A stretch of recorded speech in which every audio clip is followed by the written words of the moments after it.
नमस्कार। आज हम जे शेट्टी के एक YouTube वीडियो पर थोड़ी गहराई से बात करने वाले हैं। इसमें जिंदगी की कुछ जरूरी सीखों का जिक्र है। हाँ, वो बातें जो शायद हमें स्कूल में तो नहीं सिखाई जाती, पर जिंदगी में खासकर जब हम 20s में होते हैं, बहुत काम आती हैं। बिल्कुल। वीडियो का सार यही है कि काश ये बातें हमें पहले पता होती। तो चलिए कुछ मुख्य विचारों को समझते हैं। हाँ, और ये सिर्फ किताबी ज्ञान नहीं है, ये वो व्यवहारिक चीजें हैं जो हमारे रिश्तों, काम और खुद को समझने के तरीके को बेहतर बना सकती हैं। तो पहला विचार, कम बोलो, ज्यादा असर डालो। शेट्टी कहते हैं कि जो बहुत बोलते हैं जरूरी नहीं कि वो ज्यादा प्रभावी हों।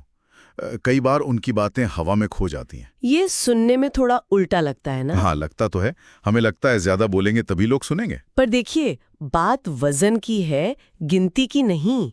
कम बोलने से आपको सुनने का मौका मिलता है, ध्यान से सुनने का। अच्छा। और जब आप सच में सुनकर जवाब देते हैं तो आपकी बात ज्यादा मायने रखती है। एक स्टडी भी है, शायद हार्वर्ड की, जो बताती है कि लोग बातचीत का बहुत कम हिस्सा याद रखते हैं। कितना कम? करीब 17 से 25% ही। तो ज्यादा शब्दों में जरूरी बात कहीं खो सकती है। एक ज़ेन कहानी भी है ना, सुनो बस सुनो। तो मतलब अगली बार बोलने से पहले सोचना कि असर में कहना क्या है और क्या उसे कम शब्दों में कहा जा सकता है। बिल्कुल यही। अब दूसरी बात जो शेट्टी उठाते हैं वो है चीजों को पकड़े रहने की आदत। ओ हाँ, वो वाला, जाने दो या घसीटे जाओ। सही। मतलब जो रिश्ते, जो हालात या जो सोच हमारे लिए ठीक नहीं है, उन्हें पकड़े रहने से हम असल में पीछे घसीटे जाते हैं। ये सुनने में तो बहुत सीधा लगता है, पर करना बहुत मुश्किल होता है। कई बार छोड़ना आसान नहीं होता। मुश्किल होता है बिल्कुल, क्योंकि हमें लगता है छोड़ दिया तो हार गए। पर शेट्टी कहते हैं कि जो चीज खत्म हो चुकी है उसे पकड़े रखना, वो उसे बचाता नहीं, जहरीला बना देता है। जहरीला मतलब वो आपको अंदर से खाता रहता है। यहाँ तक कि साइंस भी ये मानने लगा है। भावनात्मक दर्द, जैसे किसी पुरानी बुरी याद को पकड़े रखना, वो दिमाग के उन्हीं हिस्सों को एक्टिवेट कर सकता है जो शारीरिक दर्द महसूस करते हैं। वो ज़ेन कहानी है ना, एक साधु वाली। हाँ, जिसने नदी पार कराई थी महिला को। बिल्कुल। एक ने पार कराया और भूल गया, दूसरा घंटों तक उसी बात को ढोता रहा कि नियम तोड़ा, ये किया वो किया। जो बोझ आप उठाते रहेंगे वो भारी होता जाएगा। तो सवाल ये है कि हम कौन सा बोझ ढो रहे हैं जिसकी अब जरूरत नहीं है। शायद किसी पुरानी शिकायत को जाने देने का वक्त है। सही कहा। और इसी से जुड़ी है तीसरी बात, जो थोड़ी शायद चौंकाने वाली है। कौन सी? आपको वो नहीं मिलता जिसके आप हकदार हैं, आपको वो मिलता है जो आप स्वीकार कर लेते हैं। अरे, ये तो थोड़ी चुभने वाली बात है। हम सब सोचते हैं हमें ज्यादा इज्जत मिलनी चाहिए, बेहतर बर्ताव मिलना चाहिए। हाँ, सोचते तो हैं, पर शेट्टी का पॉइंट है कि दुनिया आपके साथ वैसा ही व्यवहार करती है जैसा आप उसे करने देते हैं। ये आपके आत्ममूल्य और आपकी सीमाओं, आपकी बाउंड्रीज का सवाल है। मतलब अगर हम खुद अपनी वालियों नहीं करेंगे, अपनी लाइनें नहीं खींचेंगे, तो कोई और क्यों करेगा? एग्जैक्टली। एक स्टडी भी थी अमेरिकन साइकोलॉजिकल एसोसिएशन की। उसमें पाया गया कि जो लोग लगातार छोटी छोटी नाइंसाफियों को अनदेखा करते जाते हैं, सहते जाते हैं, उनके भावनात्मक रूप से थका देने वाले रिश्तों में पड़ने की संभावना काफी ज्यादा होती है।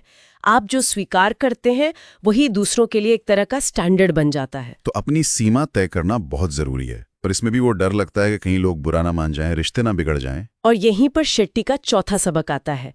कुछ लोगों को आपका पुराना रूप इसलिए पसंद था क्योंकि वो उसे कंट्रोल कर सकते थे। ये तो बहुत गहरी बात है। मतलब जब कोई कहता है अरे तुम तो बदल गए हो, पहले ज्यादा अच्छे थे, हाँ, तो हो सकता है वो असल में कह रहा हो तुम अब मेरे कंट्रोल में नहीं हो। बहुत हद तक यही। देखिए, जब आप सीखते हैं, आप आगे बढ़ते हैं, आप अपनी सीमाएं बनाते हैं, तो आप बदलते हैं, ये स्वाभाविक है। और ये बदलाव उन लोगों को असहज कर सकता है जिन्हें आपके पुराने, शायद कम आत्मविश्वासी या ज्यादा हाँ में हाँ मिलाने वाले रूप से फायदा था। हाँ, शायद उनका ईगो संतुष्ट होता था या उन्हें लगता था कि वो आपसे बेहतर है। आपकी तरक्की उन्हें अपनी रुकी हुई जिंदगी की याद दिला सकती है। एक सर्वे में भी ये बात सामने आई थी। करीब 58% लोगों ने माना कि जब कोई करीबी दोस्त या साथी आगे बढ़ा तो उन्हें थोड़ी जलन या असहजता महसूस हुई। तो वो असल में हमें नहीं, हमारे उस पुराने वर्जन को मिस कर रहे हैं जिसे वो कंट्रोल कर सकते थे। सही, वो उस वर्जन को याद करते हैं।